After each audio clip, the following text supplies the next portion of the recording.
కలిమిలేములన్నీ ఒకే తీరుగా కలిసి పంచుకోదా సదా తోడుగా కలిసి రాని కాలం వెలే వేసిన విడిచిపోని బంధం తనై ఉండదా సహధర్మచారిణి సరిలేని వరమని సత్యాన్ని కనలేని నాడు మూడుగా మిగలడా పురుషుడు అపురూపమైనదమ్మ ఆడజన్మ ఆ జన్మకు పరిపూర్ణత ఇల్లాలమ్మా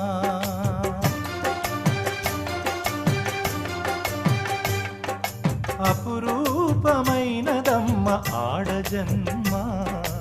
ఆ జన్మకు పరిపూర్ణత ఇల్లాలమ్మా